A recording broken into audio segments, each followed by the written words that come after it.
Hello everyone, कैसे हैं सारे बच्चे।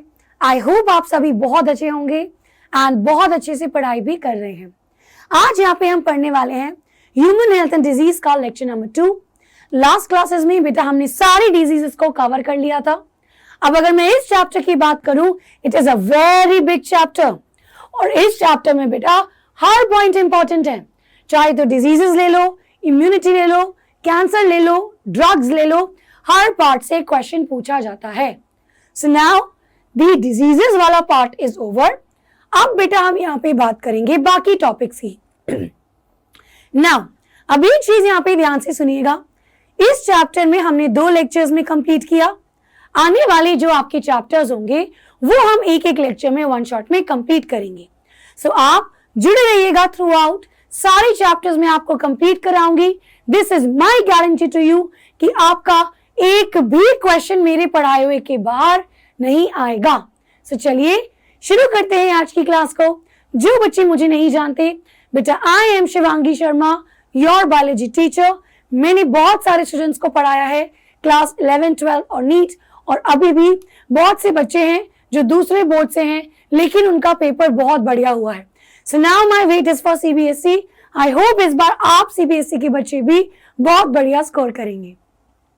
नाउ एक बार जल्दी से कि हमको आज क्या क्या करना है। सो देखिए बेटा, ये डिजीजेस हमने सारी कंप्लीट कर ली।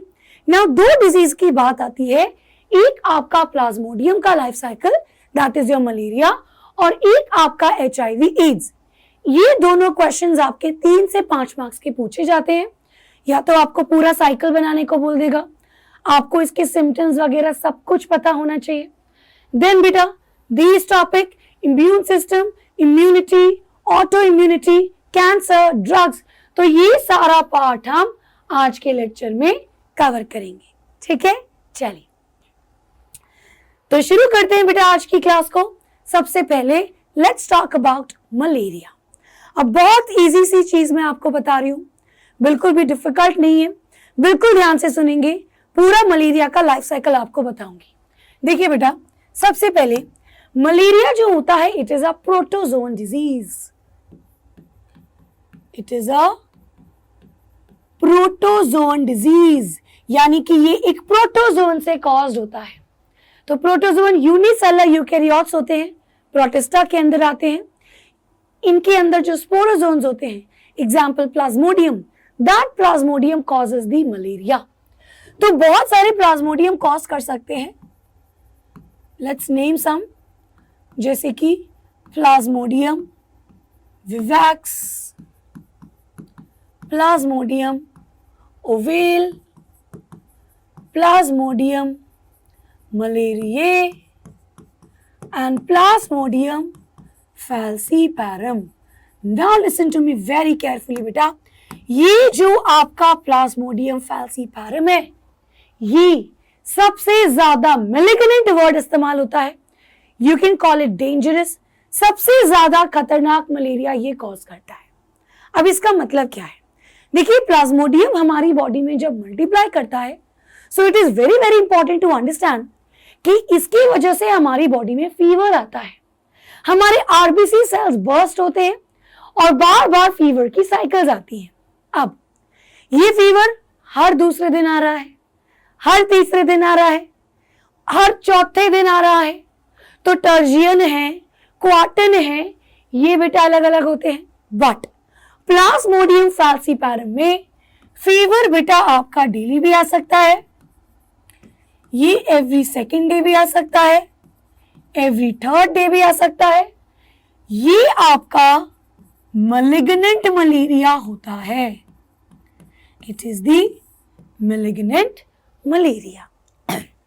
Now next important topic is, it is a vector borne disease, यानी कि एक ऑर्गेनिज्म से दूसरे ऑर्गेनिज्म में जो डिजीज को फैलाएगा, that is a vector, and here the vector is a mosquito. So ये बेटा आपका होता है फीमेल एनोफिलस मॉस्किटो। सो ये जो मलेरिया होता है ना, ये एक बायोजेनेटिक डिजीज होती है। ये कैसी डिजीज होती है? बायजेनेटिक डिजीज। देखिए बायजेनेटिक का मतलब है कि इसके दो होस्ट होते हैं, दो होस्ट, एक आपका मॉस्किटो एंड एक बेटा आपका human. It has to host, एक आपका मॉस्किटो और एक ह्यूमन। अब होस्ट का मतलब क्या है भाई, ये जो प्लाज्मोडियम है ये दो लोगों की बॉडी में मल्टीप्लाई करता है, ये मॉस्किटो की बॉडी में भी मल्टीप्लाई कर रहा है और ये ह्यूमन की बॉडी में भी मल्टीप्लाई कर रहा है। सो दोनों इसके होस्ट हैं, सो ये it is a bigenetic disease. Now अब यहाँ पे बहुत सारे बच्चों को क्वेश्चन में आता है कि या डाउट रहता है कि मैम प्राइमरी होस्ट कौन सा है और सेकेंडरी होस्ट कैसा है। बेटा कभी ये क्वेश्चन पूछा नहीं जाता because it is contradictory. I tell you why. देखिए बेटा, अगर मैं यहाँ पे मॉस्किटो की बात करूं, सो मॉस्किटो के अंदर ये सेक्सुअली रिप्रोड्यूस करता है, यानी कि अपनी प्रॉपर लाइफ साइकिल को कंप्लीट करता है सेक्सुअली इनसाइड अ मॉस्किटो। और इसी की वजह से कभी कभी मॉस्किटो को हम प्राइमरी होस्ट भी कहते हैं। अगर मैं ह्यूमंस की बात करूं तो ये बेटा यहाँ पे एसेक्सुअली रिप्रोड्यूस करता है, तो यहां पे इसलिए इसको हम सेकेंडरी होस्ट कह देते हैं। लेकिन प्राइमरी और सेकेंडरी एक चीज से और डिसाइड होता है कि ये बीमारी किसको कॉज करता है। ना ये बीमारी कॉज करता है ह्यूमंस को बट ना कि मॉस्किटो को।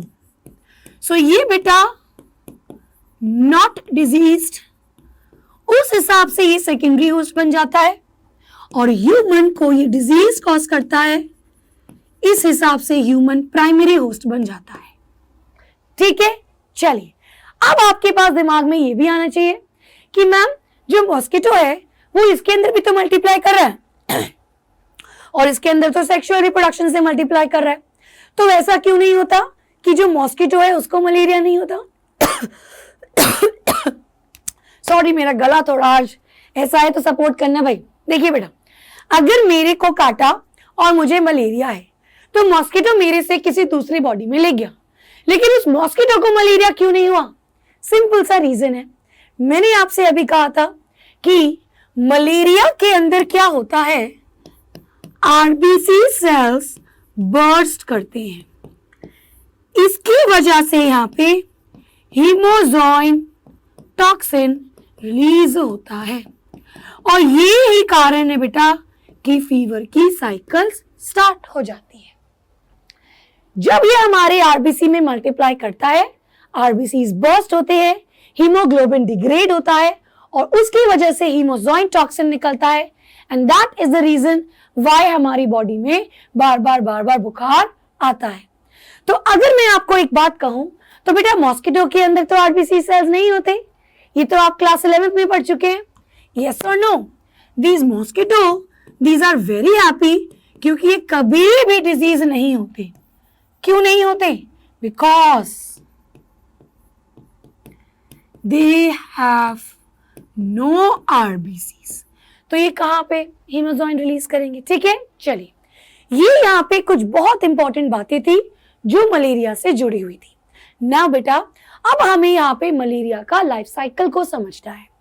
मलेरिया का लाइफ साइकिल अब आपको पता है कि ये हमारी बॉडी में एसेक्सुअली रिप्रोड्यूस करता है और मॉस्किटो की बॉडी में ये सेक्सुअली रिप्रोड्यूस करता है।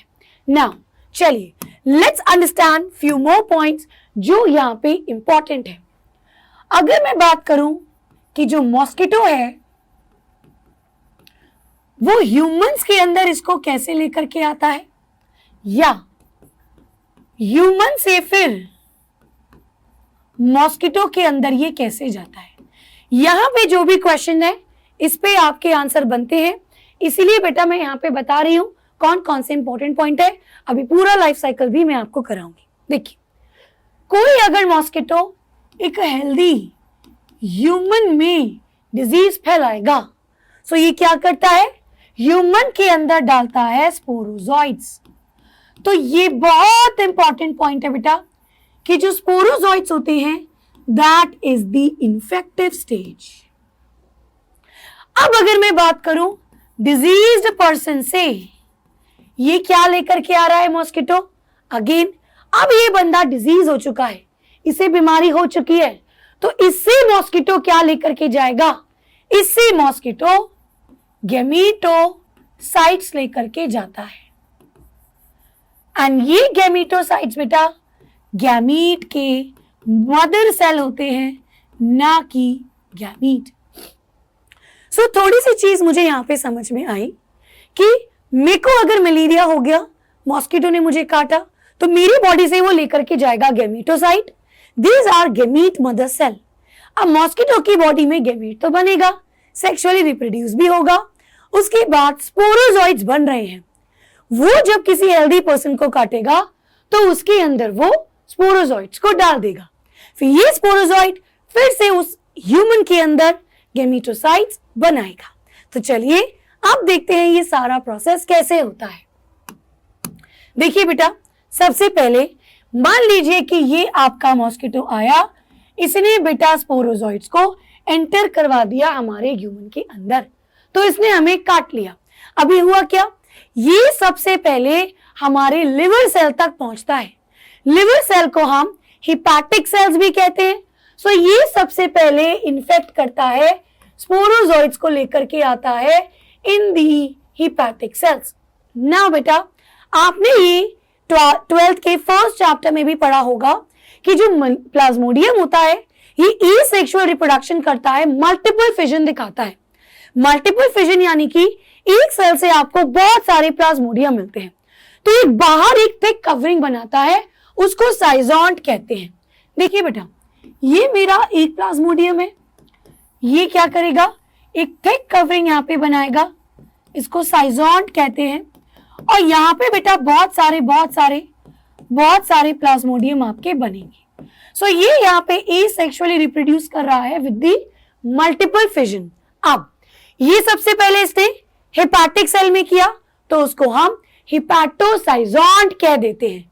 सो ये मेरा क्या हो गया, हिपैटोसाइजोन्ट। ठीक है बेटा, हिपैटोसाइजोन्ट, अंदर खूब सारा मल्टीप्लाई हो गया। अब जो मेच्योर लिवर साइजोन्ट है वो बेटा बर्स्ट हो गया। अब जब वो रिप्रोड्यूस कर रहा है, द साइजोन्ट विल बर्स्ट, और इसमें से जो रिलीज होगा, ये रिलीज हो रहे हैं आपके मीरोजॉइड्स। तो इनको मैं अब मीरोजॉइड्स कह देती हूं। कुछ किताबों में इनको हम क्रिप्टोजॉइड्स भी कहते हैं, कुछ किताबों में हम इसे क्रिप्टोजॉइड्स भी कहते हैं। अब देखिए बेटा, नाउ ये मीरोजॉइड्स क्या है, ये एंटर करेंगे हमारे आरबीसी सेल्स में, यानी कि एरिथ्रोसाइट्स में। तो ये एंटर कर गए हमारे एरिथ्रोसाइट में, और इस तरीके से बेटा इसने एरिथ्रोसाइटिक साइजोन्ट बना लिया, यानी यहां पे भी ये सेक्सुअली रिप्रोड्यूस कर रहा है। फिर ये क्या हुआ, बर्स्ट हो गया, और बर्स्ट हो गया बेटा, तो यहाँ पे जो यहां से फिर से मीरोजॉइड निकले, ये मीरोजॉइड अब न्यू आरबीसी को इन्फेक्ट करेंगे, और इस तरीके से बहुत सारे आरबीसीज में साइजोन्ट बनता रहेगा, फटते रहेंगे, और नए नए आरबीसीज रिलीज होते रहेंगे। Now there is one more thing which is a trophozoite. Now what do you understand by a trophozoite? ये बेटा एक न्यूट्रिशन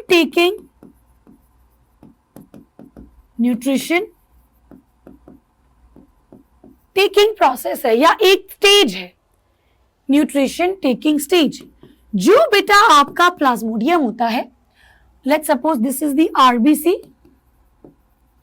तो ये बेटा इस तरीके का एक रिंग यहां पे बना लेता है, इसको कहते हैं सिग्नेट रिंग।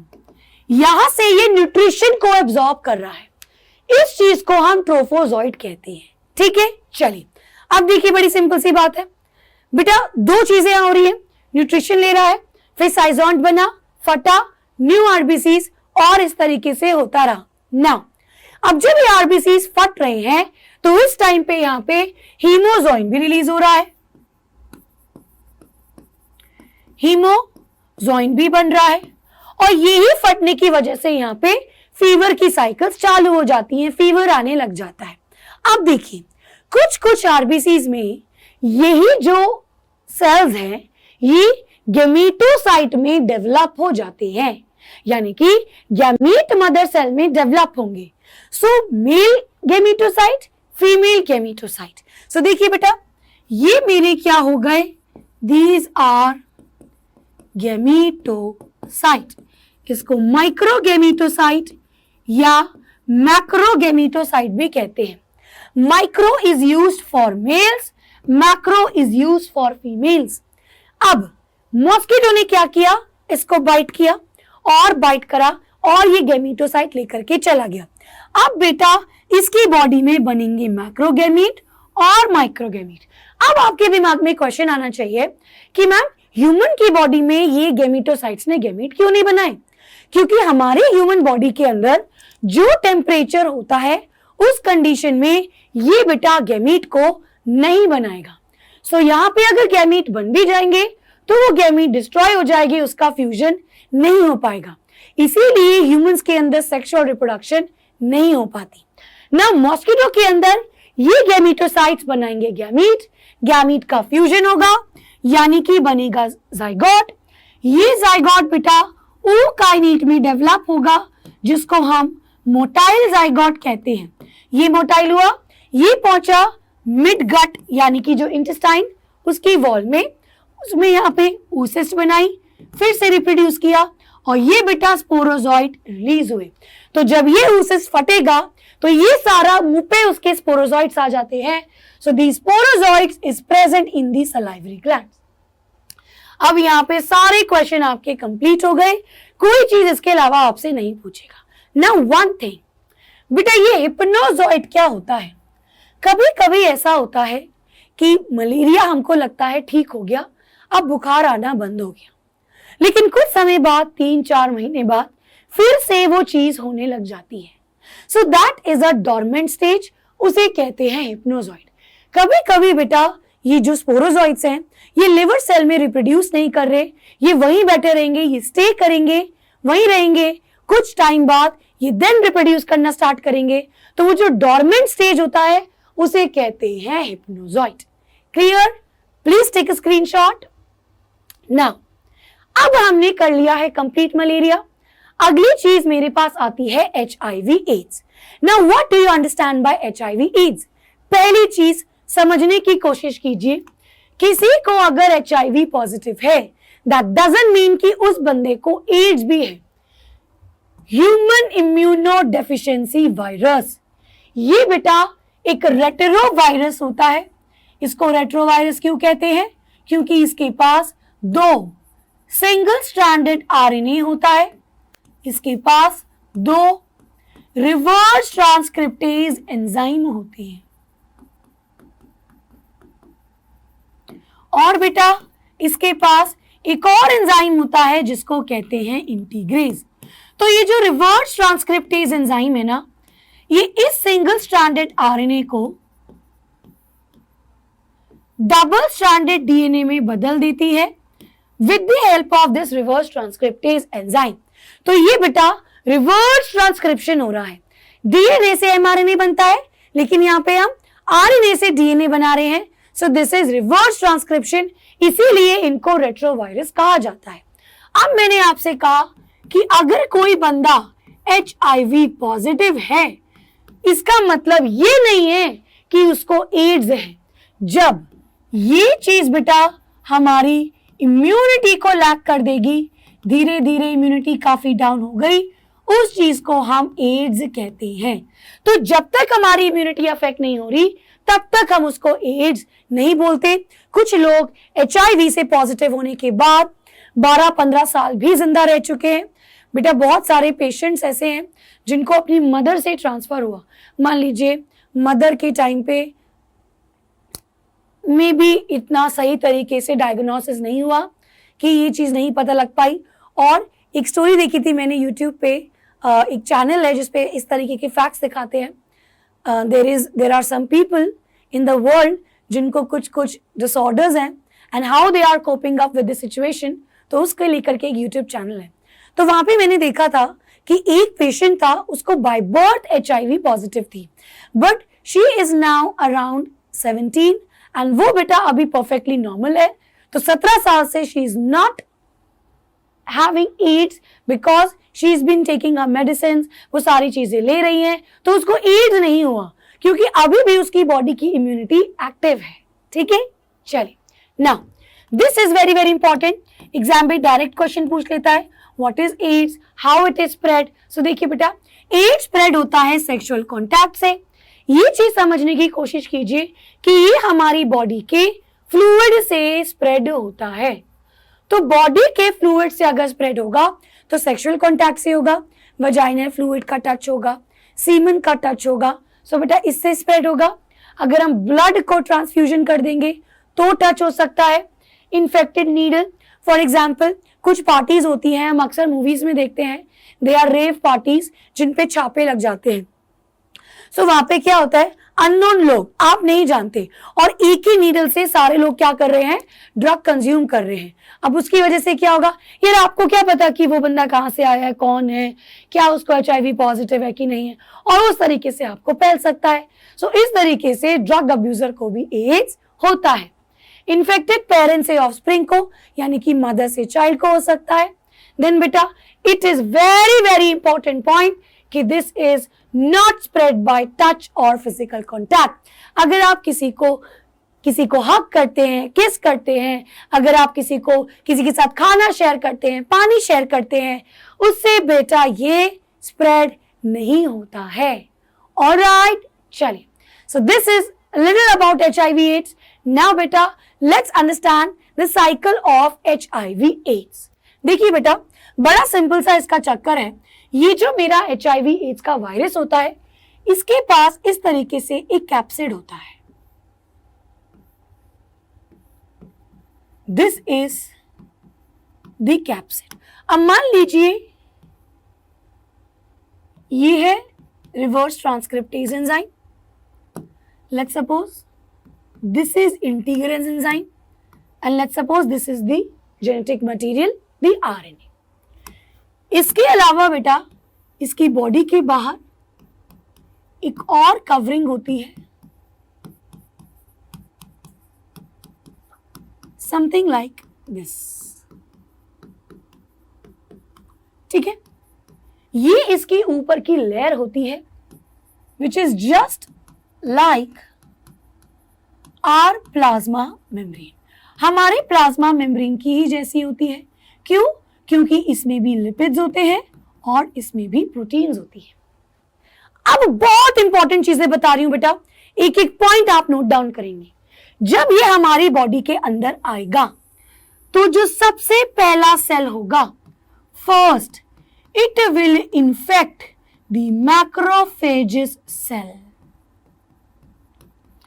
सबसे पहले, अब देखिए बेटा, मैक्रोफेजेस सेल जो होते हैं वो सबसे पहले इन्फेक्ट होते हैं। मैक्रोफेजेस वो सेल हैं जो कि फैगोसिटिक एक्टिविटी रखता है। कोई हमारी बॉडी में कोई पैथोजन है तो उसको कहा जाएगा। मैक्रोफेजेस, न्यूट्रोफिल्स, ये सब एक तरीके से काम करते हैं। आपके पास क्वेश्चन में आता है कि what is the first cell which is infected by HIV AIDS? So that is macrophages. अब कभी कभी ऑप्शन में आपको T सेल्स दिया होता है, हेल्पर T सेल्स दिए होते हैं और मैक्रोफेज नहीं दिया होता, तब आप हेल्पर T सेल्स को मार्क करेंगे। लेकिन अगर आपको दोनों दिया होगा तब आप मैक्रोफेज को मार्क करेंगे। मैक्रोफेज बेटा सबसे पहले नुकसान में आते हैं, उसके बाद T सेल्स की मात्रा कम होती है। So this is the first cell which is infected and later on धीरे धीरे हमारे T सेल्स कम हो जाते हैं और उन हेल्पर T सेल्स की कम होने की वजह से हमारी इम्यूनिटी डाउन होती है। सो ये सारे पॉइंट्स मैं आपको लिखवाऊंगी। अब देखिए, मान लीजिए कि हमारी बॉडी में आया, अब ये क्या करेगा बेटा, ये सिंपल यहाँ पे, अब मैं इसको छोटा सा बना रही हूं, या इसको ऐसा करते हैं ना, यहाँ पे सेल बनाते हैं, ठीक है। लेट्स सपोज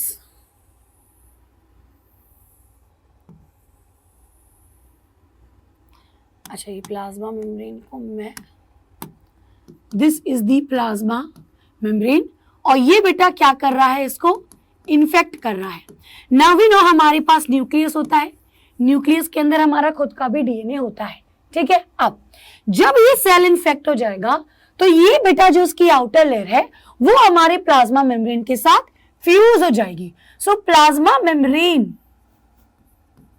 और इसकी जो ये वाली आउटर मेम्ब्रेन है ये फ्यूज हो जाएगी एंड दिस अंदर वाला capsid will come inside the cell. अब देखिए बेटा क्या हो गया, ये कैप्सिड सेल के अंदर आ गया। अब इसके अंदर क्या क्या है, रिवर्स ट्रांसक्रिप्टेज है, इसका खुद का एमआरएनए है और बेटा इसका इंटीग्रेज एंजाइम है। ठीक है, अब ये सारी चीजें बाहर आ जाएंगी। तो मान लीजिए ये हो गया, मान लीजिए ये इसका रिवर्स ट्रांसक्रिप्टेज एंजाइम हो गया और ये इसका इस तरीके से इंटीग्रेज एंजाइम हो जाएगा। सो यहाँ पे कैप्सिड क्या हो गया, कैप्सिड जो हो गया अंदर आकर के वो डिसॉल्व हो गया, वो ब्रेक हो गया। अब एक काम करती हूँ, अपने डीएनए को मैं ग्रीन कलर से बनाती हूँ। ठीक है, ये हुआ भाई हमारा डीएनए। अब बेटा क्या होगा, ये जो रिवर्स ट्रांसक्रिप्टेज एंजाइम है, दिस रिवर्स ट्रांसक्रिप्टेज एंजाइम ये क्या करेगा, इस डीएनए को, इस आरएनए को डीएनए में बदल देगा।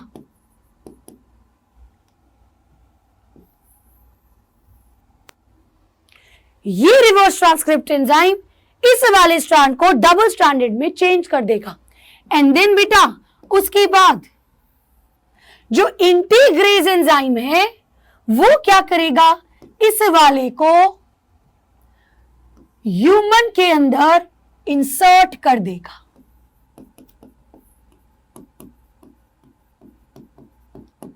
Cuts and inserts the viral DNA. Yes or no? समझ में आया? सिंपल सा कॉन्सेप्ट था। पहले ये इन्फेक्ट किया, इसकी रिवर्स ट्रांसक्रिप्शन हुई, उसके बाद इंटीग्रेज एंजाइम ने इसको यहाँ पे इंसर्ट कर दिया। अब क्या होता है, जब बेटा ये यहाँ पे आपका इंसर्ट हो गया, नाउ थिंग्स विल हैपन। अब क्या होगा, ये तो भैया एक डीएनए की तरह काम कर रहा है, इसकी भी ट्रांसक्रिप्शन होगी, फिर बेटा इसकी भी ट्रांसलेशन होगी, तो ऑब्वियसली वायरस के पार्टिकल्स बनेंगे। क्या क्या बनेगा, वायरस का कैप्सिड बनेगा, वायरस का भी आरएनए बनेगा, रिवर्स ट्रांसक्रिप्टेज बनेगा, इंटीग्रेज बनेगा। ये सारी चीजें बेटा असेंबल हो जाएंगी और ये असेंबल होने के बाद एक वायरस का पूरा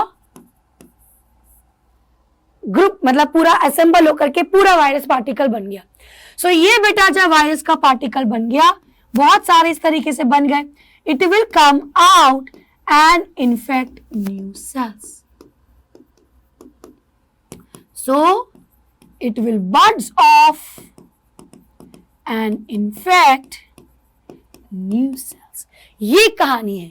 तो ट्रांसलेशन ट्रांसक्रिप्शन तो जरूरी है भाई। अब ये डीएनए के बाद सारी इंफॉर्मेशन आ गई। अब जब इसकी ट्रांसक्रिप्शन होगी और जब इसकी भी ट्रांसलेशन होगी तो वायरस जैसे प्रोटीन पार्टिकल सब बनेंगे।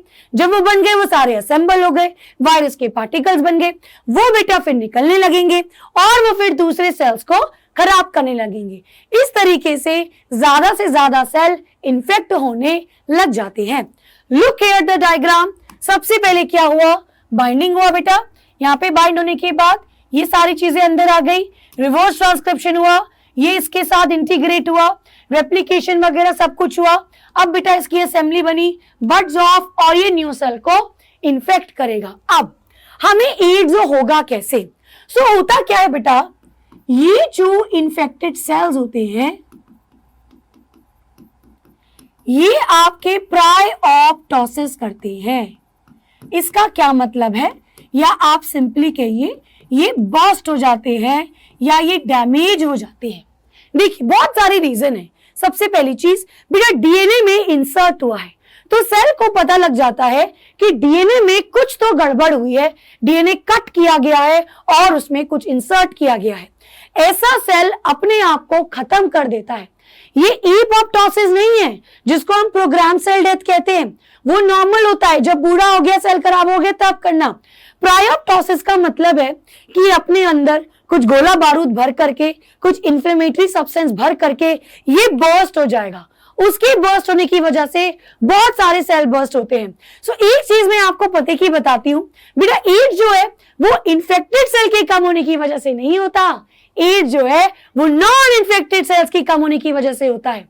इसका मतलब क्या हुआ, ये एक चेन रिएक्शन है। आपने बिजली बम फोड़ा है या आपने कोई भी कभी गोला बम कुछ तो पूरा होगा मटके के अंदर डाला होगा, तो देखिए बेटा, जब आप किसी बम में आग लगाते हो, आपने आग उस बम में लगाई, लेकिन जिस भी डब्बे, लेट्स सपोज एक कार्डबोर्ड के अंदर, मैंने तो किया है बचपन में, जिस कार्डबोर्ड के अंदर आपने उसको फोड़ा है उस कार्डबोर्ड के भी चिथड़े उड़ जाते हैं। यही हिसाब किताब यहाँ पे भी होता है।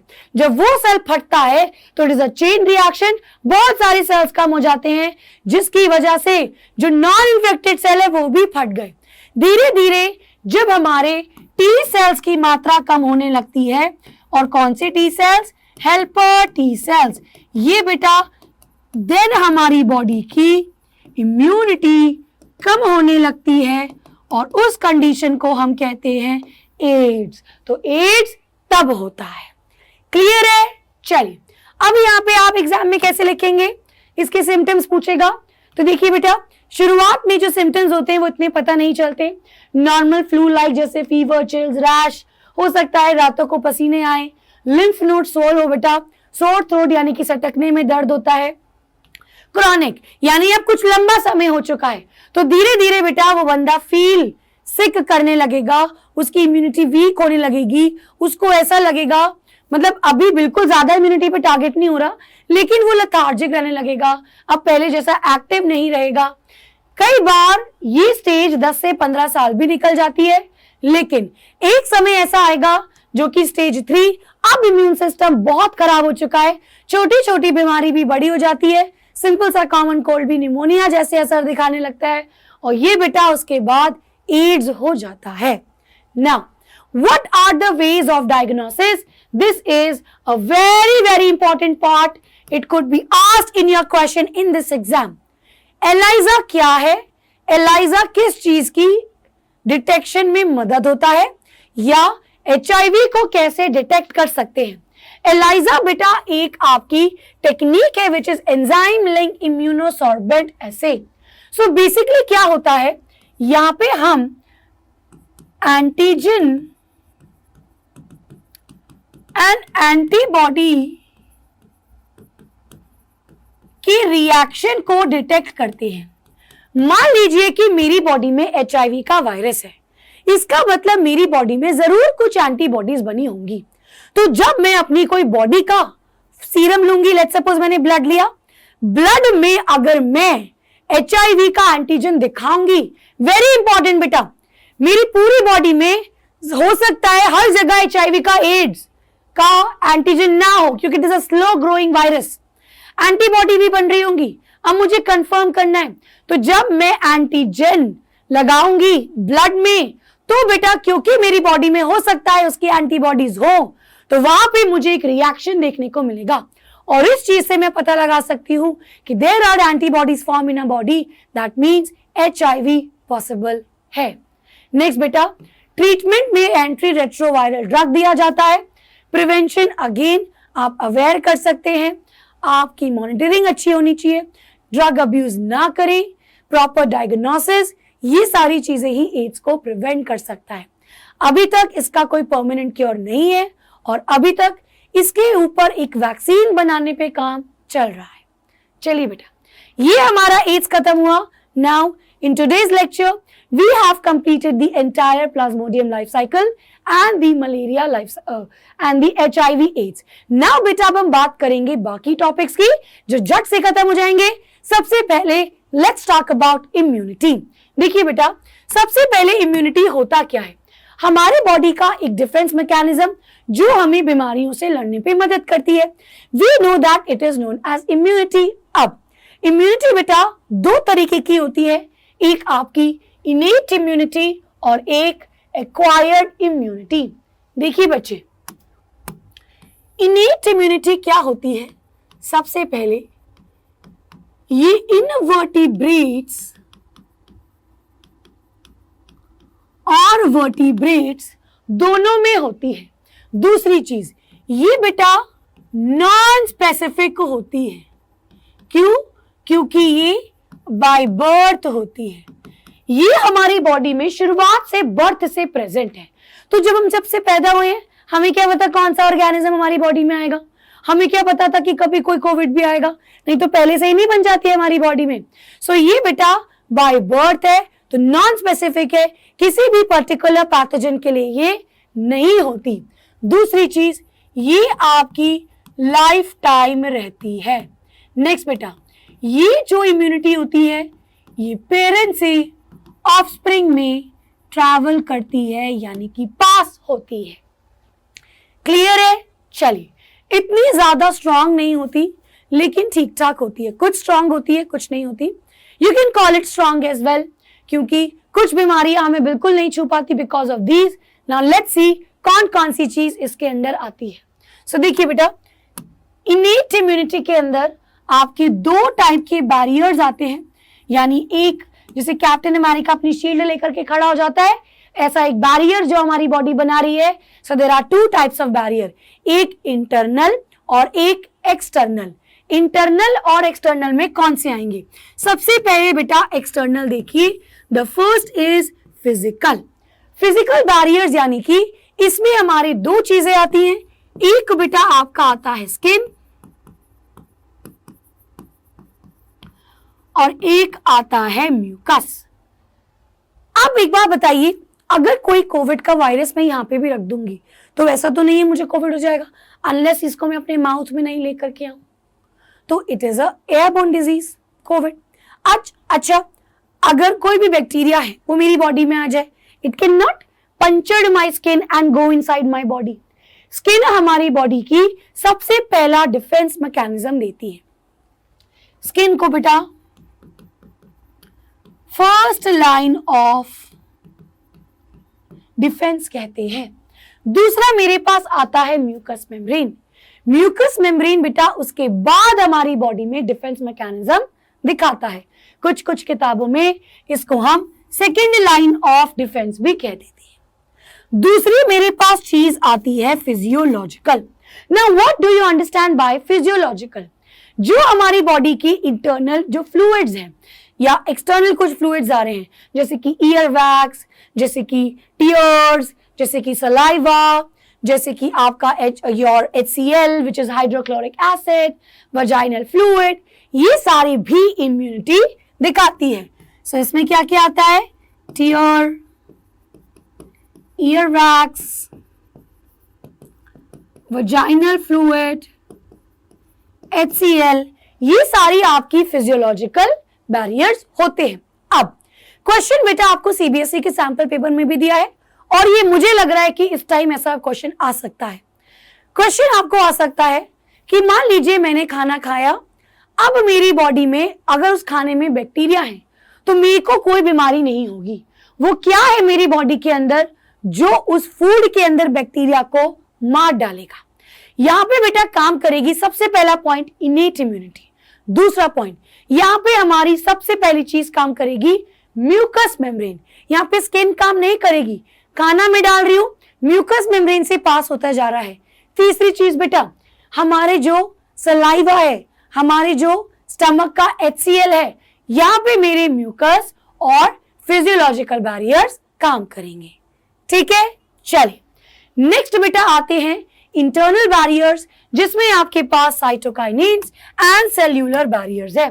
सेल्यूलर बैरियर्स बेटा सेल्स होते हैं जो कि फैगोसाइटिक नेचर के होते हैं, मतलब ये खा जाएंगे। जैसे अमीबा खाने को कहा जाता है एंडोसाइटोसिस से, सेम।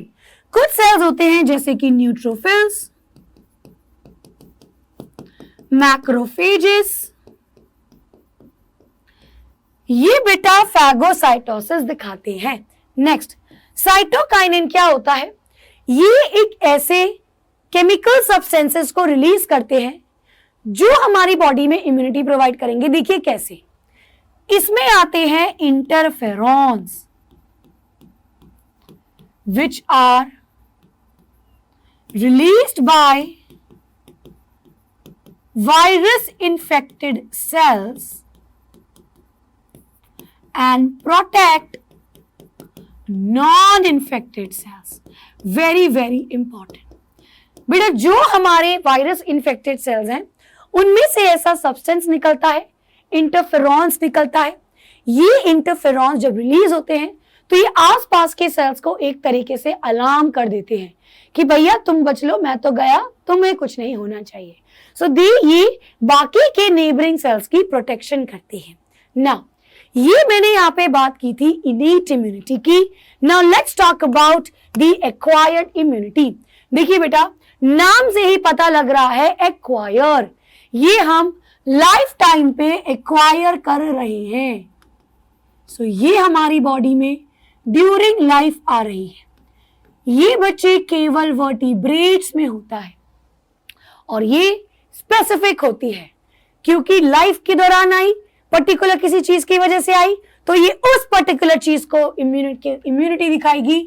सो ये बेटा स्पेसिफिक होती है, ये जरूरी नहीं है लाइफ टाइम रहे, तो ये शॉर्ट पीरियड ऑफ टाइम तक भी रहती है। दूसरी चीज, ये स्ट्रॉन्गर होती है एज कंपेयर टू कुछ इम्यूनिटीज। ठीक है बेटा, चलिए नाउ इसमें आपकी मेमोरी भी क्रिएट होती है किसी में। बेटा इसमें प्राइमरी एंड सेकेंडरी रिस्पॉन्स भी होता है। प्राइमरी रिस्पॉन्स का मतलब है जो सबसे पहला अटैक है, द फर्स्ट अटैक, या I can say first response. भले ही हमारी बॉडी में ये काफी वीक होता है क्योंकि पहले से उसको पता नहीं होता कुछ ऐसी चीज आने वाली है, तो जो मेरी बॉडी में पहला रिस्पॉन्स होगा वो वीकर होगा। जब सेकेंडरी या उसके बाद कोई भी रिस्पॉन्स होगा तो वो हमेशा स्ट्रॉन्गर होगा। अब देखिए बेटा, एक्वायर्ड इम्यूनिटी के अंदर एक्टिव और पैसिव भी आता है और किसी किसी किताबों में एक्टिव और पैसिव को अलग से भी लिखा हुआ है, another type of classification. So now let's understand the difference between active and passive immunity. इसका पहले स्क्रीनशॉट ले लो। चलिए बेटा देखिए, सबसे पहले अगर मैं बात करूं एक्टिव इम्यूनिटी क्या है, ये वो इम्यूनिटी होती है जो मेरी बॉडी खुद बनाती है। It is made by body. इसमें बेटा मेमोरी होती है, ये स्लो हो सकती है और ये स्ट्रॉन्गर होती है on subsequent encounter. Very very important, ये हमारी बॉडी खुद बना रही है। ये बेटा मेमोरी इसमें एक फीड होती है। मेमोरी से क्या मतलब है, मान लीजिए कि मेरी बॉडी में अब चिकन पॉक्स हुआ। लेट्स सपोज ऐसा होता है ना कि कभी ना कभी किसी को चिकन पॉक्स होता है, लेकिन बेटा हम लोग क्या कहते हैं कि यार इसको एक बार चिकन पॉक्स हो चुका है, मेरे को एक बार चिकन पॉक्स हो चुका है, अब मुझे कभी चिकन पॉक्स नहीं होगा। तो ऐसा क्यों हुआ, क्योंकि मेरी बॉडी में पहली बारी में ही इसके खिलाफ एंटीबॉडी बन गई, यानी कि मेरी बॉडी को पता लग गया कि चिकन पॉक्स का वायरस क्या करने वाला है अगली बार। तो जब नेक्स्ट टाइम क्या पता मेरी बॉडी में वो आया हो, वो वायरस आया हो, लेकिन मेरी बॉडी को नुकसान नहीं हुआ। क्यों? क्योंकि मेरी बॉडी ने उसके खिलाफ एक मेमोरी क्रिएट कर ली थी और एंटीबॉडीज अब वो तैयार कर चुका है, उसको अटैक कर सकता है। सो एक्टिव इम्यूनिटी में आपकी एक मेमोरी क्रिएट होती है। शुरुआत में ये भले ही स्लो रिस्पॉन्स दिखाएगा, लेकिन ये धीरे धीरे स्ट्रॉन्ग बनता रहता है। अब इसके दो आपके फर्दर है, it could B natural, it could B artificial. Let's talk about natural. देखिए बेटा, हमारी बॉडी में हमारी बॉडी इम्यूनिटी बना रही है, ये हम दोनों तरीके से कर सकते हैं, नेचुरल भी कर सकते हैं और आर्टिफिशियल भी कर सकते हैं। अगर मैं नेचुरल की बात करूं तो ये जैसे मैंने बोला जो क्लिनिकल इन्फेक्शंस होते हैं, एग्जाम्पल जैसे मैंने कहा चिकन पॉक्स, तो जब ये फर्स्ट टाइम हुआ तो हमें डिजीज हो गई, बट जब ये सेकेंड टाइम हुआ तो मेरी बॉडी इसके खिलाफ ऑलरेडी इम्यून थी। ये बेटा एक नेचुरल एक्टिव इम्यूनिटी का एग्जाम्पल है। क्यों? क्योंकि ये मेरी बॉडी ने खुद से बनाया है। पहली बार तो चिकन पॉक्स हो गया, अब अगली बार के लिए मैंने पहले से दवाई थोड़ी खाई हुई है। अगली बार जब होगा तभी तो दवाई खाओगे, तभी तो पता लगेगा। सिम्टम्स तो तभी आएंगे ना जब वो बॉडी में मल्टीप्लाई कर चुका है। लेकिन मेरे को नहीं हुआ, वो मल्टीप्लाई नहीं कर पाया। क्यों? क्योंकि मेरी बॉडी ने उसके खिलाफ कुछ बना लिया है। यानी कि यहाँ पे बॉडी ने अगली बार के लिए पहले से ही इम्यूनिटी बना ली है। सो एक्टिव क्यों? क्योंकि made by the body. Natural क्यों? क्योंकि खुद इसे बनाई है। चलिए बेटा, नेक्स्ट मेरे पास यहाँ पे आता है आर्टिफिशियल। आर्टिफिशियल में आपका आता है वैक्सीनेशन। अब देखिए बेटा, वैक्सीनेशन क्यों आएगा? वैक्सीनेशन हम कैसे डालते हैं अपनी बॉडी में? या तो मैंने अपनी बॉडी में कोई किल्ड पैथोजन डाला, मैंने उसको मार करके डाल दिया, या मैंने उसको वीक कर दिया, या मैंने उसको एट्यूनेट कर दिया। उस कंडीशन में वो मेरे को बीमारी नहीं कॉज कर पाएगा, बट उसकी कुछ अंश तो मेरी बॉडी में आए हैं, तो मेरी बॉडी उसको पहचान जरूर रही है कि ये मेरा हिस्सा नहीं है, ये मेरा आदमी नहीं है भैया, ये किसी और का आ चुका है यहाँ पे। अब क्या करेगा? उसके खिलाफ ये एंटीबॉडीज बनाता है। सो ये बनाई तो बॉडी ने खुद ने, लेकिन आर्टिफिशियल मेथड से बनी। ये कब बनी? जब मैंने अपनी बॉडी में वैक्सीनेशन किया, यानी कि जब मैंने अपनी बॉडी में किल्ड पैथोजन डाला, एटीन्यूएटेड डाला या वीक डाला, एक ही बात है, तब मेरी बॉडी में इम्यून सिस्टम डेवलप हुआ। So understood the point which I said कि यहां पे मैंने अपनी बॉडी में क्या किया है? इंड्यूस की है मैंने अपनी बॉडी में खुद से इम्यूनिटी। इसको मैं कहूंगी आर्टिफिशियल इम्यूनिटी। ना, the next we have is passive immunity. अब देखिए बेटा, पैसिव इम्यूनिटी वो होती है जो आपकी बॉडी में बोरो की जाती है। It is borrowed, but it is short time, it is a quick response. अब जरूरी नहीं है कि सारे ही शॉर्ट पीरियड के लिए हो, सारी ही क्विक रिस्पॉन्स दे, बट अभी हम देखेंगे कि मेजॉरिटी में क्विक रिस्पॉन्स भी दिखाती है। There is no memory.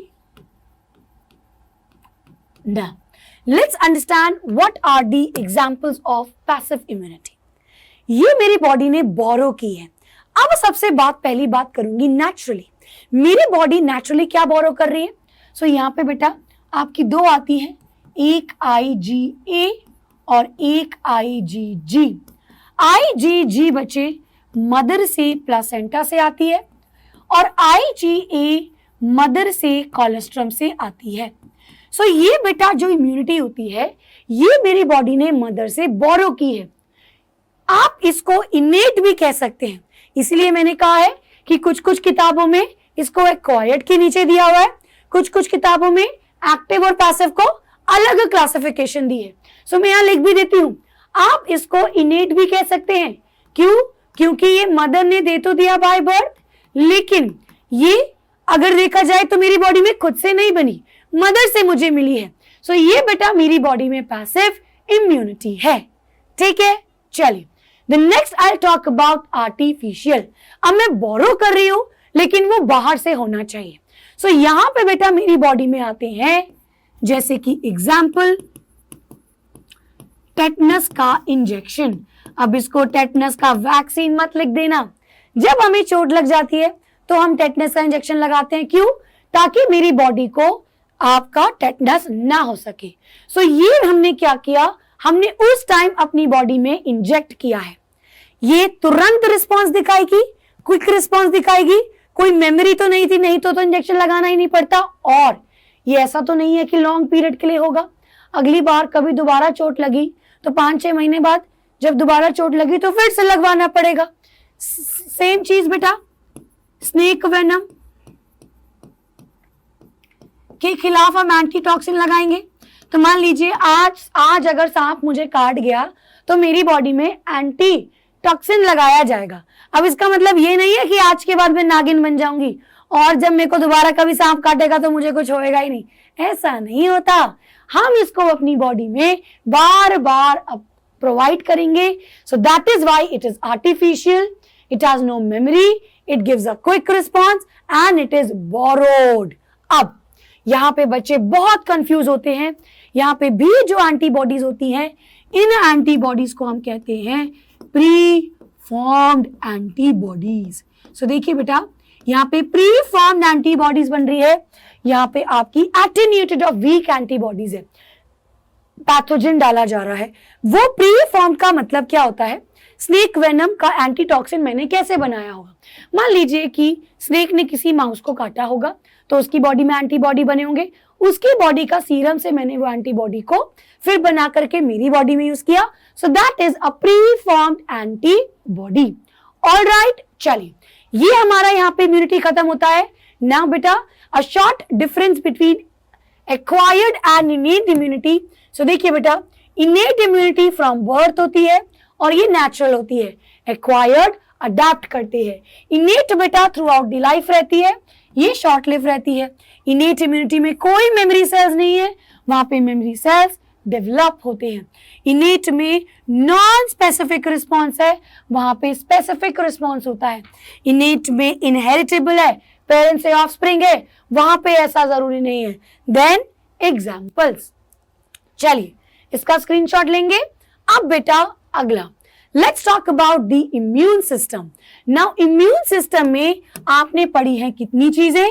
देखिए बेटा, हमारी बॉडी का इम्यून सिस्टम क्या क्या चीजें बना रही है। सबसे पहले हम बात करेंगे लिम्फॉइड ऑर्गन्स की।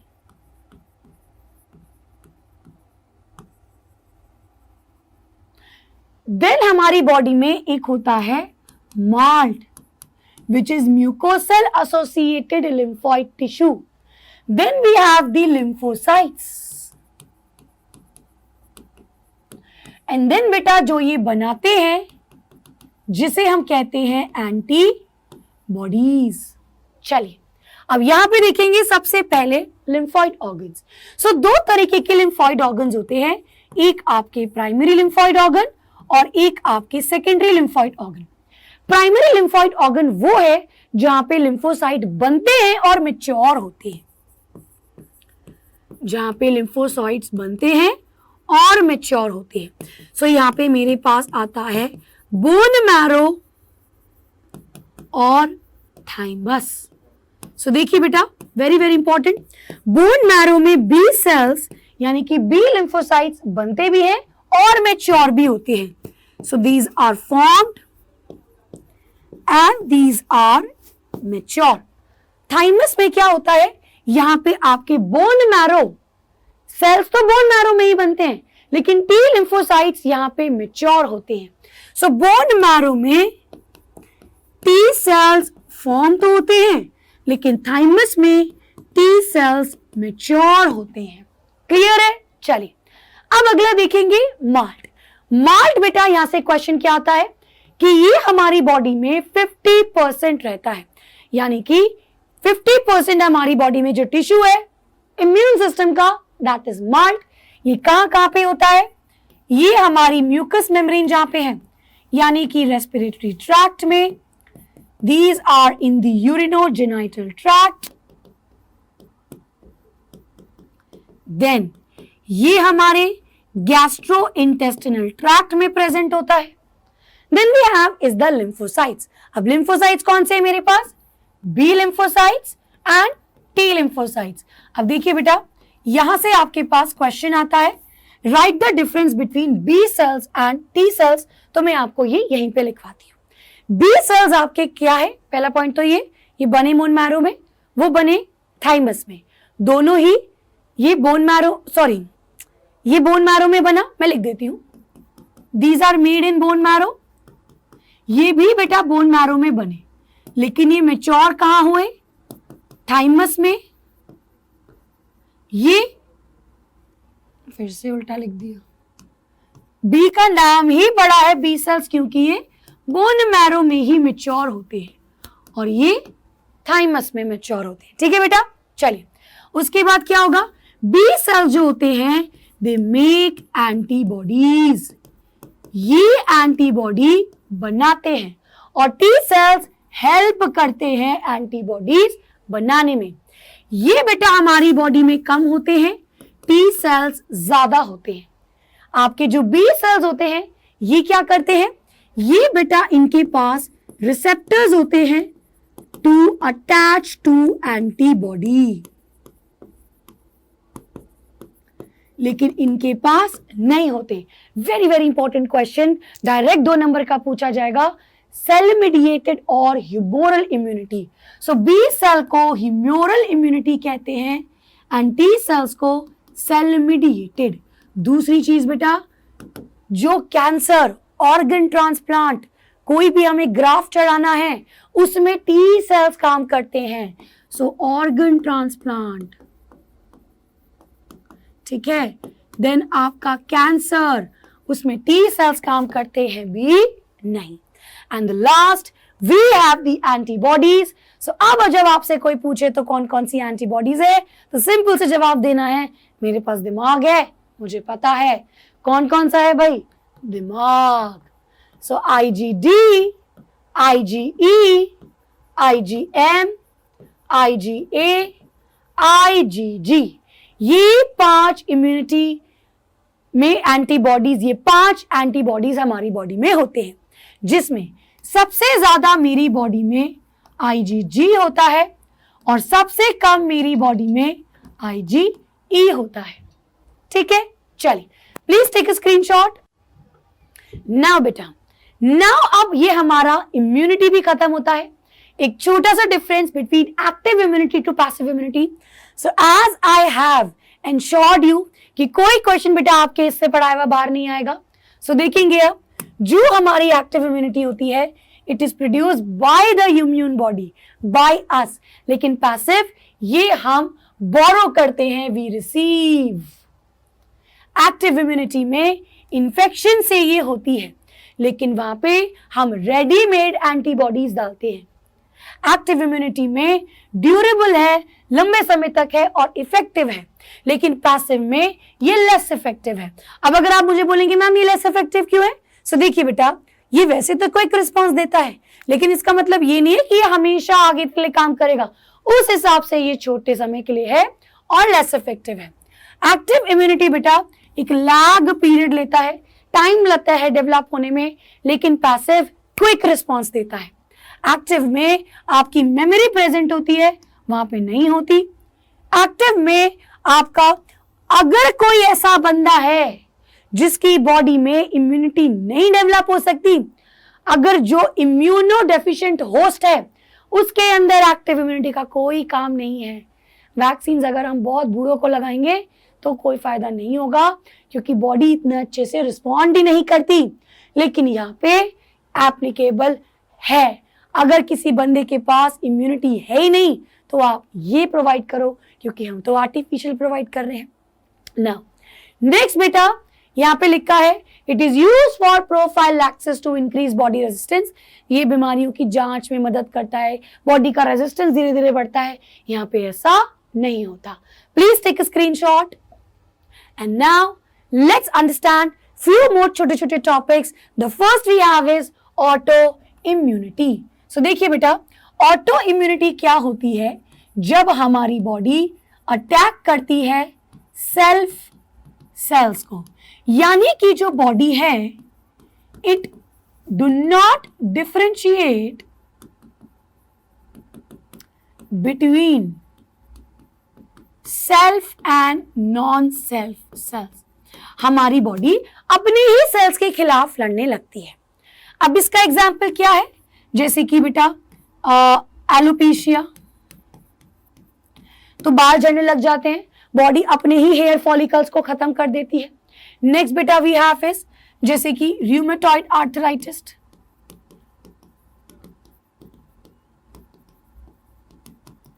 Then we have is myasthenia gravis. ये सारी आपकी ऑटो इम्यूनिटी डिसऑर्डर होती है। नेक्स्ट मेरे पास यहां पे आता है allergy. Now you need to understand what is allergy. बच्चे इसकी करेक्ट डेफिनेशन नहीं लिख पाते, बड़ा सिंपल है यार, कुछ नहीं है। एलर्जी बेटा क्या होती है, it is a exaggerated response of our immune system against certain pathogens. हमारी बॉडी बेटा कुछ पैथोजेंस के खिलाफ एक इम्यून सिस्टम दिखाती है। Now I will not call it as a pathogen, let not, why I am writing it as a pathogen, pathogen बहुत हो गया। अगेंस्ट सर्टेन एलर्जेंस, हमारी बॉडी कुछ एलर्जेंस के खिलाफ एक ओवर एग्जैजरेटेड रिस्पॉन्स दिखाती है। अब जैसे कि आप समझेंगे, मान लीजिए कि डस्ट है, मान लीजिए कि कोई पॉलन है, मान लीजिए कि कोई पार्टिकल है, फाइबर है। जैसे सपोज आप कभी गार्डन में जाते हो तो आप देखते हो कि अचानक से आपको बहुत छींके आने लगती हैं। इसका मतलब आप ये बार बार चीख क्यों रहे हो, आपकी बॉडी को ये चीज पसंद नहीं आ रही है और आपकी बॉडी उसके खिलाफ एक बहुत ही उत्तेजित सा रिस्पॉन्स दिखाती है। सेम मान लीजिए डस्ट है, कुछ लोगों को डस्ट से प्रॉब्लम आती है, सांस नहीं आती, तो वो मेरी बॉडी का रिस्पॉन्स है। तो ये मेरे एलर्जेंस हो सकते हैं। सो किस किस तरीके का रिस्पॉन्स दिखाती है, क्या क्या बेटा रिस्पॉन्स हो सकते हैं? सो देखिए, जैसे कि हमारी आंखों में से बहुत ज्यादा पानी आ सकता है, वाटरी आईज, हमें इन्फ्लेमेशन हो सकती है, सूजन सी हो सकती है, रेडनेस हो सकती है, छोटे छोटे बम्स आ सकते हैं, इरिटेशन हो सकती है, स्नीजिंग हो सकती है बेटा, बार बार छींकें आ रही हैं या सांस नहीं आ रही, ब्रेथलेसनेस हो रहा है। तो ये सारी चीजें हो सकती हैं हमें एक एलर्जिक रिस्पॉन्स में।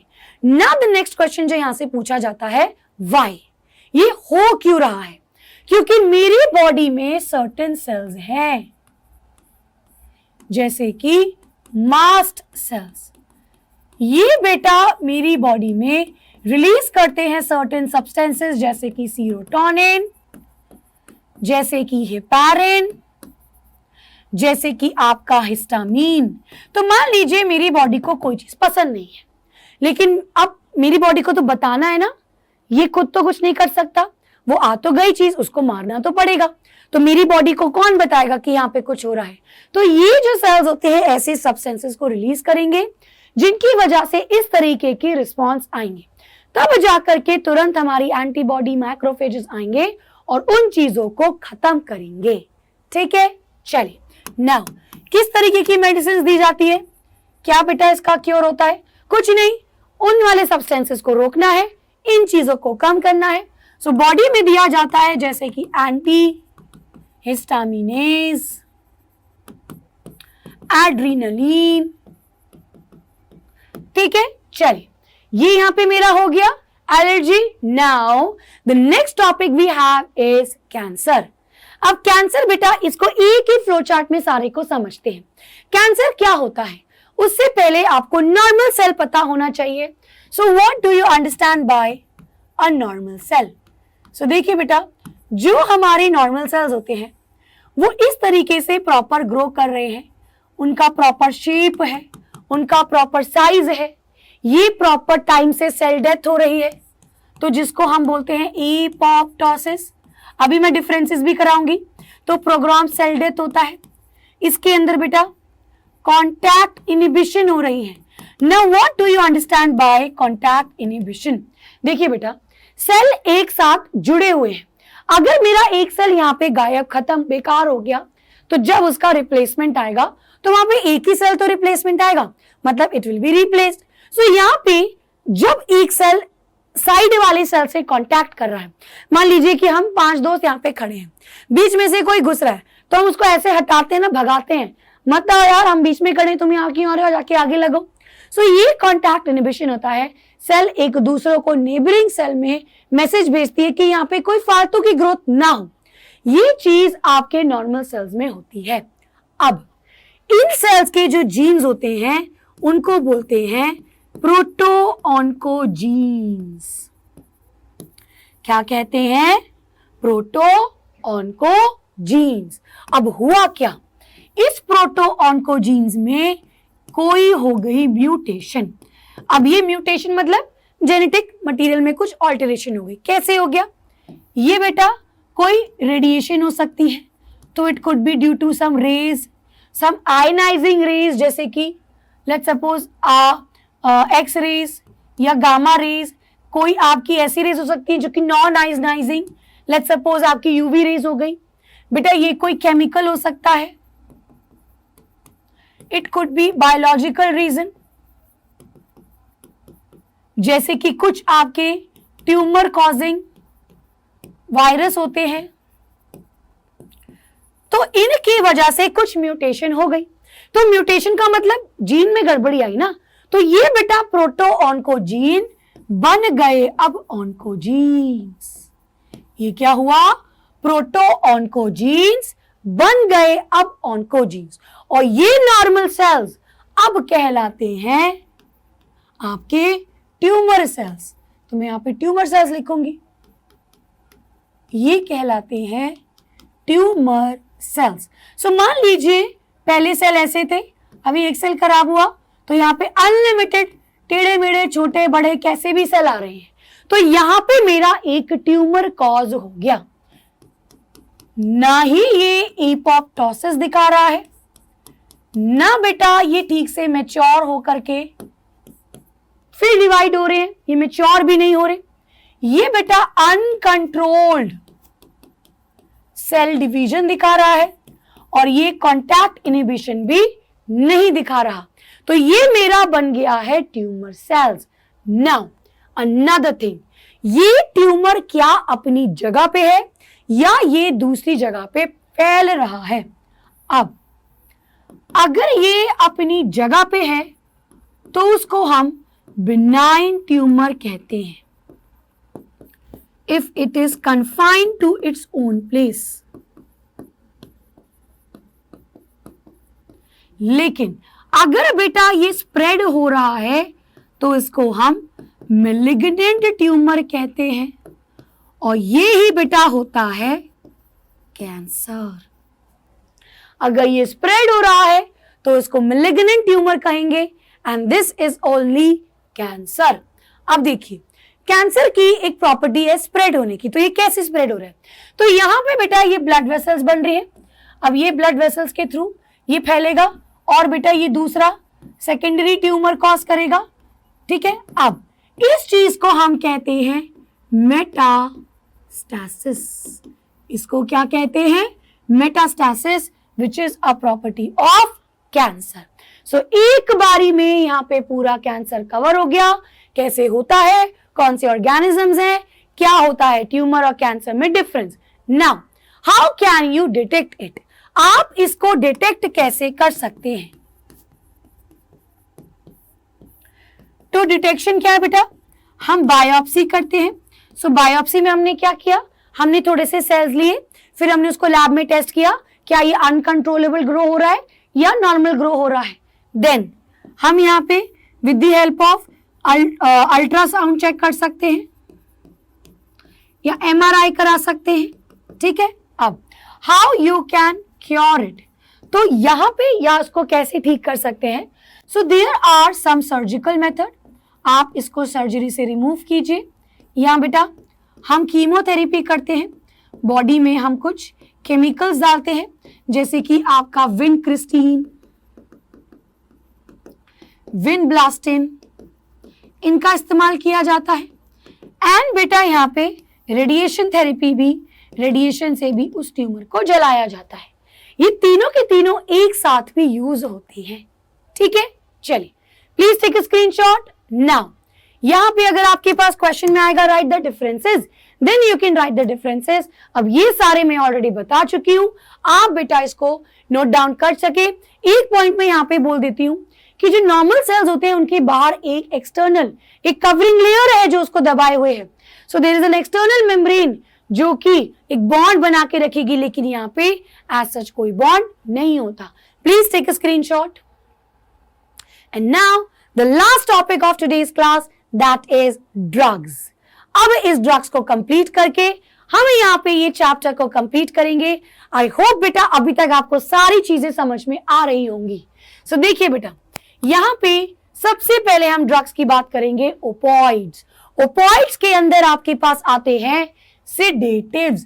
सो नारकोटिक्स एनसीईआरटी में मेंशन नहीं है, बट इन्हीं में बेटा कुछ ड्रग्स आपके नारकोटिक्स भी हैं।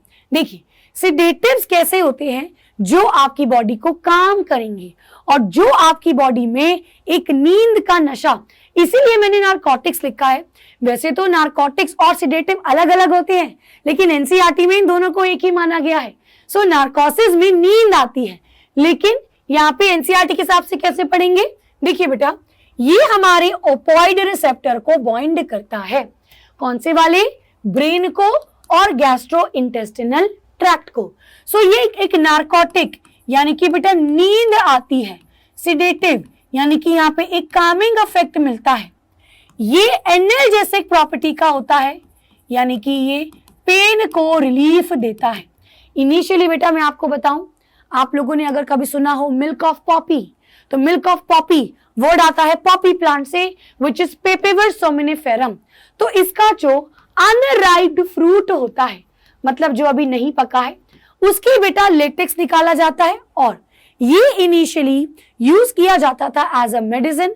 बहुत पुराने रोमन कल्चर में वॉर टाइम्स पे ये बेटा दर्द को ठीक करने के लिए, बहुत ही खतरनाक दर्द हो रहा है, एक हाथ काट दिया, वो दर्द को कैसे बर्दाश्त करें, ब्लड फ्लो तो चलो रोका, कैसे कुछ हुआ, अब इस चीज को कैसे, तो ये जो मिल्क ऑफ पॉपी था ये उस दर्द को रिड्यूस करता था। इसको बाद में भी ऑपरेशन थिएटर्स में बाय डॉक्टर्स यूज करते थे, लेकिन अब इसका मिसयूज होने लगा है और इसको एक ड्रग की तरह इस्तेमाल किया जाता है। ये स्नॉट यानी कि नोज के थ्रू ले सकते हैं और इंजेक्ट भी किया जाता है। So it is morphine. Morphine जिसे यूज किया जाता था as a pain killer. Now morphine is a totally natural. Morphine से ही बेटा हीरोइन बनाई जाती है बाय डाई एसिटाइलेशन। इसकी 2 बार एसिटाइलेशन करके हीरोइन बनाया जाता है, जिसको स्मैक भी कहते हैं, ब्राउन शुगर भी कहते हैं। ये बेटा एग्जाम में क्वेश्चन आता है, write the what is smack, what are its properties, what are effects. तो इट इज स्मैक। ये कैसे बना? डाइसाइड, जिसको डाई एसिटाइल मॉर्फिन भी कहते हैं। ये व्हाइट है, ओडरलेस है, क्रिस्टलाइन है, ये हमारे ओपॉइड रिसेप्टर को अफेक्ट करता है। Then we have codeine which is a synthetic drug. आपने कभी कफ सिरप पियो खांसी में, तो उसके बाद नींद आती है, क्योंकि बेटा यही उसके अंदर ये सेडेटिव्स होते हैं। Please take a screenshot. चलिए, now the next drug that we have is the alkaloids. तो एल्कलॉइड्स में बेटा आपके स्टिमुलेंट्स आते हैं। तो ये एनसीईआरटी की चीज है और ये मैं आपको बता रही हूं, इसमें आपके स्टिमुलेंट्स आते हैं। स्टिमुलेंट बेटा वो ड्रग होते हैं जो हमारी एक्टिविटी को स्टिमुलेट करते हैं, यानी कि हमारी एनर्जी को बढ़ाएंगे, इंक्रीज करेंगे। सो यहाँ पे it act as a dopamine. Now what does that mean? हमारी बॉडी में कभी भी एनर्जी लानी हो, एनर्जी बढ़ानी हो, तो dopamine is a neurotransmitter. It comes और उसके बाद मेरी बॉडी को वो रिलीज होता है, तो मेरी बॉडी जल्दी जल्दी जल्दी जल्दी सिग्नल्स भेजती है। अब ये डोपामाइन की तरह एक्ट करता है और बॉडी को ऐसा लगता है कि डोपामाइन आ गया, तो ये बेटा बहुत तेजी से सिग्नल भेजता है और इस तरीके से हमारी बॉडी फास्ट हो जाती है। सो यहाँ पे हमारा mind stimulate, energetic, state of wellbeing यानी कि यूफोरिया। नींद नहीं आती बेटा। आपने वो मूवी देखी होगी संजू वाली, जिसमें वो बैठा रहता है और वो सो नहीं रहा है, बस आंखें खोल के ऐसा बैठा है और दिन निकल गया, रात निकल गई, अगला दिन निकल गया, तीसरा दिन निकल गया, नो स्लीप। तो यहाँ पे नींद नहीं आती, भूख नहीं लगती, प्यास नहीं लगती, सैलिवेशन नहीं होता, सलाइवा नहीं आता। लेकिन इट इज बैड, क्योंकि एक समय ऐसा होगा जब इस ड्रग का नशा उतरेगा और ये सारा बहुत तेजी से होगा। आप हो सकता है 1 हफ्ते तक केवल सोते रहो। तो वो मूवी में देखा है ना, फिर वो सोता ही रहता था, उसको पता नहीं चलता था कितने दिन निकल गए। Now very very important, NCERT में लिखा है कि ये स्पोर्ट पर्सन के थ्रू, अच्छा आपकी एनसीईआरटी में बेटा हैल्यूसिनोजेन को स्पोर्ट पर्सन के द्वारा लिखा गया है। नाउ यहां पे भी आप लिखेंगे कि ये जो आपके स्टिमुलेंट्स होते हैं ये भी स्पोर्ट्स पर्सन द्वारा लिए जाते हैं, क्योंकि स्पोर्ट्स पर्सन को अपनी एक्टिविटी तेज करनी होती है, तो it stimulates their mind and their body. Then now अगर इसका ज्यादा इस्तेमाल किया गया तो ये हैल्यूसिनेशन कॉज कर सकता है, यानी कि alteration of perceptions of mind. देखिए, मान लीजिए कि आप कोई सांप देख रहे हैं, अब वो आपको सांप दिख रहा है क्योंकि हमको हैलुसिनेशन हो रहा है, किसी और इंसान को वो दिख रहा है कि वो तो रस्सी है, तो आप रस्सी को सांप समझ बैठे हो। या मान लीजिए हम रोड पे सीधा सीधा चल रहे हैं, लेकिन हैलुसिनेशन की वजह से हमें लग रहा है कि हम सीढ़ियां उतरते जा रहे हैं। So that is a condition of hallucinations. Now बेटा इसमें आता है कोकेन। याद रखिए बेटा प्लीज, कभी भी जब आप बड़े होंगे और आप इन चीजों को आसपास सुनेंगे, सो मेरी इस बात को हमेशा याद रखना, it is the most potent drug. ये सबसे ज्यादा खतरनाक है, सबसे जल्दी इससे एडिक्शन होता है। ये इतना खतरनाक है कि एक बार जब आप इससे एडिक्ट हो जाते हो तो बॉडी में बहुत खतरनाक विड्रॉल सिम्टम्स आते हैं। Now what do you understand bye addiction and withdrawal symptom? आपको कोई चीज बार बार चाहिए, आप एडिक्ट हो गए। एक समय हमारी बॉडी में विड्रॉल सिम्टम्स आते हैं, यानी कि अब मेरी बॉडी को अगर वो चीज ना मिली तो मेरी बॉडी सीवियरली अफेक्ट होने लगती है। So it was one of my exam. मैंने बेटा टॉक्सिकोलॉजी का मेरा एक पेपर रहा है जिसमें हम लोगों ने केस स्टडीज पढ़ी है, and there was a person जिसने अपने हाथों से अपनी आंखें नोच ली थी just because he didn't receive cocaine. So it is a very potent drug. ये कोकोआ प्लांट से मिलता है, very very important, erythroxylum cocoa. बेटा जिस प्लांट के जो आपके डायग्राम्स हैं एनसीईआरटी में प्लांट्स हैं, प्लीज उसको लर्न करके जाइएगा। हो सकता है आपको डायग्राम दे दे और आपसे क्वेश्चन पूछ ले। देन इसको हम कोक या क्रैक भी कहते हैं। Then we have is amphetamines. Amphetamines medical shop पे मिलती है। ये अक्सर कुछ ऐसे पेशेंट्स को दिया जाता है जो बहुत लो हो रहा है, तो थोड़ा उसको एक्साइट करने के लिए। देन बेटा tobacco. Now this is important for NCERT point of view, cocaine and tobacco. Tobacco बेटा हमारे एड्रिनल ग्लैंड को स्टिमुलेट करता है, एड्रेनलिन रिलीज होता है जिसकी वजह से इंक्रीज होते हैं, बूस्ट होता है हमारा माइंड।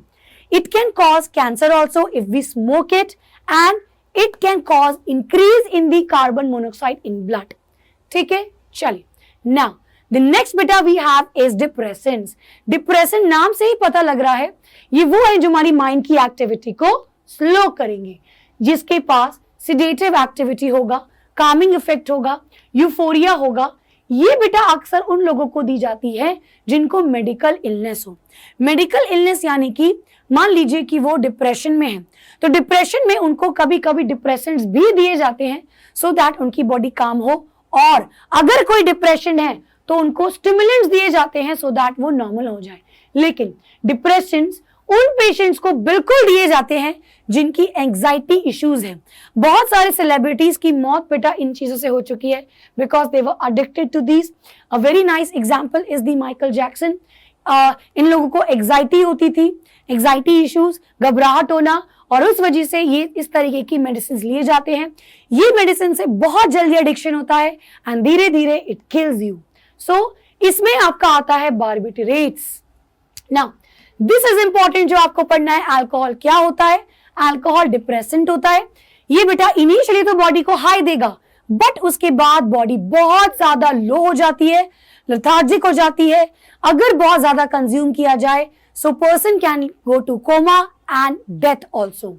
ऐसा बंदा का रेकलेस बिहेवियर होता है, उसका पर्सनल हाइजीन खराब हो जाता है, काम में वो खराब होता है, ब्लड शुगर लेवल बेटा कम हो जाता है, ब्रेन में इफेक्ट होता है, लैक ऑफ हाइजीन, यहाँ पे लिवर में भी प्रॉब्लम आता है, लिवर का scarring, cirrhosis and fatty liver. Vandalism यानी कि नहीं मिला तो तोड़फोड़ करने लगता है, तो पब्लिक प्रॉपर्टी को खराब करने लगता है। बेंजोडाइजेपाइन्स भी इसके अंदर आता है which is a tranquilizer. Train में आपने सुना होगा, ट्रेन में लोग होता है ना साथ में जो बैठा है, बिस्किट दिया, बिस्किट खा लो, फिर आप बेहोश हो गए, फिर सारा माल आपका चुरा करके ले गया। सो वो ट्रैंकुलाइजर्स होते हैं। ठीक है बेटा, चलिए please take a screenshot. And the last we have cannabinoids. Cannabinoids आपके हैल्यूसिनोजेंस होते हैं। ये हैल्यूसिनोजेनिक प्रॉपर्टी क्रिएट करते हैं। इतने ज्यादा एडिक्टिव नहीं होते लेकिन ये बहुत खतरनाक होते हैं। ये बेटा आपके ब्रेन के कैनाबॉइड रिसेप्टर से अफेक्ट करते हैं, जिससे भूख लगना, बॉडी में एक कामिंग इफेक्ट तो आता है ना। ये बेटा अलग अलग प्लांट से पाए जाते हैं, जैसे कि एक आपका है कैनाबिस सटाइवा। तो ये जो पूरी लाइन है दिस इज कैनाबिस सटाइवा से मिलता है। देखिए बेटा, सबसे पहले हशीश, तो ये जो रेजिन होता है फ्लावर की स्टिग्मा से, उससे मिलता है। भांग बेटा लीव्स से मिलता है। गांजा पिस्टल से मिलता है। मैरिहुआना, मैरिहुआना उसको कहा जाता है जिसमें ज्यादा ये चीजें होती हैं। सो इन सब में बेटा एक केमिकल होता है टेट्राहाइड्रोकैनाबिनॉइड्स, तो जिसमें भी हाई THC होता है उसको मैरिहुआना कहा जाता है। मतलब इस प्लांट के सारे ड्रग्स को you can call it as marijuana. अब charas, charas is equal to hashish. Next बेटा, एट्रोपा बेलाडोना, इससे भी ड्रग निकलते हैं इसी तरीके के। धतूरा, हेम्प प्लांट, बेटा हेम्प प्लांट क्या होता है, जैसे मैंने कहा कैनबिस की सारी स्पीशीज को, ऑल स्पीशीज को एक साथ हेम्प कहा जाता है। देन वी हैव फंगस, तो फंगस यानी कि जिसका नाम है क्लाविसेप्स पर्प्यूरिया। सो ये बेटा निकलता है आपका LSD। सो मूवीज में आपने देखा होगा जो चिप रखते हैं जीभ में, दैट इज द LSD, ये इस फंगस से निकाला जाता है। This is a fungus that grow on राई प्लांट। इट इज ईगरट फंगस जो कि राई प्लांट पे ग्रो होता है, और इसमें से बेटा लाइसर्जिक एसिड डाइमिथाइल अमाइड निकलता है। सो ये ओरली लिया जा सकता है, इनहेल किया जा सकता है। So these are the hallucinogens. We have psilocybin, psilocybin बेटा ये मशरूम से निकाला जाता है, बल्कि ये मशरूम्स के ही नाम है। These are also your drug of abuse में आता है। So please take a screenshot. Now with this thing ये चैप्टर आपका खत्म होता है। अब बेटा हम नेक्स्ट क्लास में we have completed this thing also. So now next class में we are going to start a new chapter. Now please मुझे कमेंट्स में जरूर बताइएगा कि आप अगला चैप्टर कौन सा पढ़ना चाहते हैं। उस चैप्टर की मैं नेक्स्ट क्लास लेकर के आऊंगी। अभी के लिए हम मिलते हैं next time. So bye bye and thank you.